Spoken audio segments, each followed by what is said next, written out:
సంవత్సరాల తరబడి government job కోసం వేచి చూస్తున్నారా? కేవలం 8 నెలల్లో మీ కల నెరవేర్చుకోండి. వెంటనే కింది నెంబర్స్కి కాల్ చేయండి. పహల్గాం ఉగ్రదాడితో ఉలిక్కిపడ్డటువంటి భారత్కు ప్రపంచ దేశాలు సానుభూతి తెలిపాయి. ఉగ్రవాదాన్ని అణచివేయాలని కూడా పిలుపునిచ్చాయి. పాకిస్తాన్ వైఖరిని తీవ్రంగా ఖండించాయి అన్ని దేశాలు. ఇక అన్ని దేశాలతో పాటు పెద్దన్నగా చెప్పుకునేటువంటి అమెరికా కూడా ఈ దాడిని ఖండించింది. కానీ ట్రంప్ మాత్రం ఆశించినంత స్థాయిలో దీనిపైన స్పందించట్లేదు. ఆ తర్వాత జరిగినటువంటి పరిణామాల నేపథ్యంలో ఉగ్రదాడికి ప్రతీకారంగా భారత్ చేపట్టినటువంటి ఆపరేషన్ సింధూర్ మొదలైనప్పటి నుంచే భారత్ పాక్ చర్చల ద్వారా పరిష్కరించుకోవాలని శ్వేత సౌధం నుంచి ప్రకటనలు వెలువడుతుండడం గమనార్హం.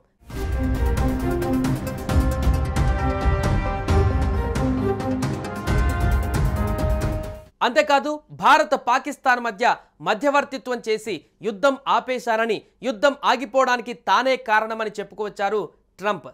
గల్ఫ్ దేశాలలో ఇటీవల పర్యటించిన ట్రంప్ అక్కడ కూడా ఇదే పాట పాడారు. అంతేకాకుండా ప్రపంచ దేశాల ముందు భారత్ను తక్కువ చేసి మాట్లాడే ప్రయత్నం చేస్తున్నారు.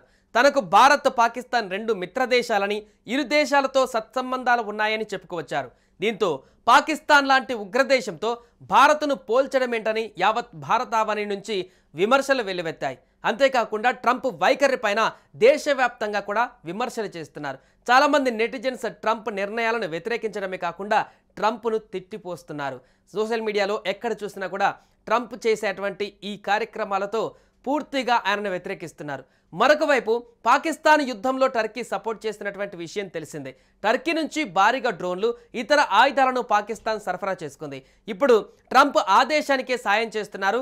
$225 మిలియన్ విలువైనటువంటి ఆమ్రామ్ మిసైల్స్ను టర్కీకి ఇచ్చేందుకు అమెరికా సిద్ధమైంది. అంతేకాక $79.1 మిలియన్ 60 బ్లాక్ 2 క్షిపణులను కూడా టర్కీకి అందించనుంది అమెరికా. ఇదే క్రమంలో పాకిస్తాన్కు అన్ని వైపులా టర్కీ అండగా నిలుస్తుంది. ఈ క్రమంలో ట్రంప్ వైఖరి పైన భారత్లో ఇప్పుడు తీవ్ర విమర్శలు వెల్లువెత్తుతున్నాయి. నేరుగా భారత్తో తలపడకుండా ఇండైరెక్ట్గా ట్రంప్కి సహకరించి యుద్ధానికి కాలు దువ్వేటువంటి ప్రయత్నంలో ట్రంప్ కూడా సహకరిస్తున్నాడనేటువంటి విమర్శలు ఇప్పుడు వ్యక్తమవుతున్నాయి. డొనాల్డ్ ట్రంప్ ఇటీవల సౌదీ అరేబియా పర్యటన చేపట్టినటువంటి విషయం తెలిసిందే. అయితే అక్కడ నిర్వహించిన ఓ ప్రెస్ మీట్లో ట్రంప్ చాలా వివాదాస్పదంగా మాట్లాడారు. భారత ఆర్థిక వాణిజ్య వ్యవస్థలను దెబ్బతీసేలా అమెరికా అధ్యక్షుడు డొనాల్డ్ ట్రంప్ వ్యవహరించారు.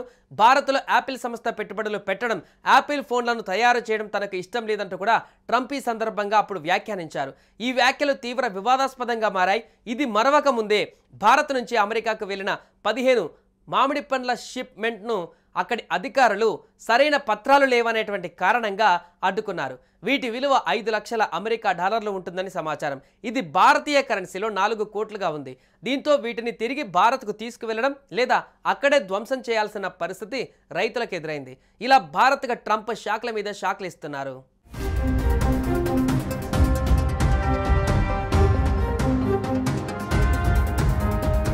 మరొక వైపు సుంకాలకు సంబంధించినటువంటి అంశాలలో కూడా భారత్ పూర్తిగా అమెరికా నుంచి దిగుమతి చేసుకునేటువంటి వస్తువులకు 0 సుంకాలకు అంగీకరించిందంటూ కూడా మరొక సందర్భంలో వ్యాఖ్యానించి పూర్తిగా ట్రంప్ భారత్ పైన విషయం చిమ్మేటువంటి ప్రయత్నం చేస్తున్నారు.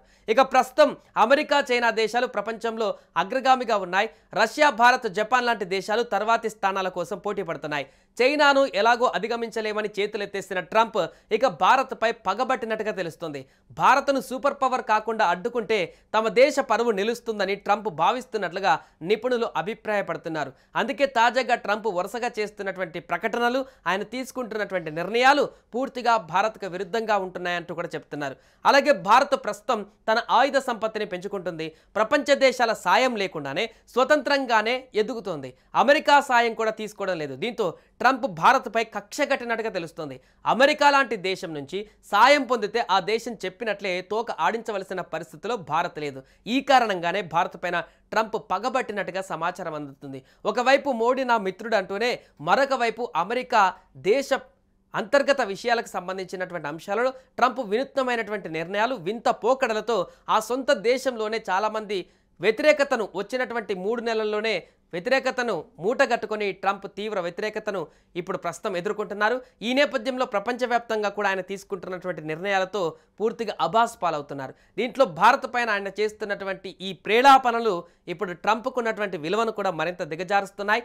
అంతేకాకుండా పూర్తిగా భారత్ను మరింత కుట్ర పన్నేటువంటి విధంగా భారత్ను తగ్గించేటువంటి ప్రయత్నంలో భాగంగా ట్రంప్ చేస్తున్నటువంటి ప్రయత్నాలు కూడా ఖచ్చితంగా ఫలించవంటూ కూడా నిపుణులు చెబుతున్నారు.